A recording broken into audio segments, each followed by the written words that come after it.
بسم اللہ الرحمن الرحیم۔ حضرت ابو ہریرہ سے روایت ہے کہ رسول کریم صلی اللہ علیہ وسلم نے فرمایا، تم میں کوئی شخص صرف ایک پاؤں میں جوتا پہن کر نہ چلے، یا دونوں پاؤں ننگا رکھے یا دونوں پاؤں جوتا پہنے۔ حضرت ابو ہریرہ نبی کریم صلی اللہ علیہ وسلم سے روایت کرتے ہیں کہ آپ صلی اللہ علیہ وسلم نے فرمایا کہ ایک تاجر لوگوں کو قرض دیا کرتا تھا۔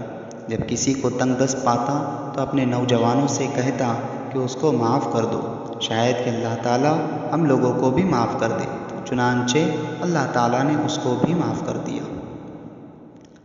حضرت ابو ہریرہ سے روایت ہے کہ رسول اللہ صلی اللہ علیہ وسلم کی خدمت میں ایک دیہاتی آیا اور اس نے عرض کیا، اے اللہ کے رسول صلی اللہ علیہ وسلم، مجھے کوئی ایسا کام بتا دیجئے کہ اگر میں اس پر عمل پیرا ہوں تو جنت میں داخل ہو جاؤں۔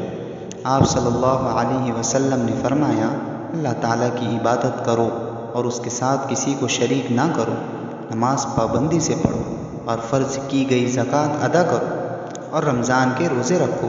دیہاتی نے یہ سن کر کہا، قسم ہے اس اللہ کی جس کی دست قدرت میں میری جان ہے، میں کبھی اس میں کمی پیشی نہیں کروں گا۔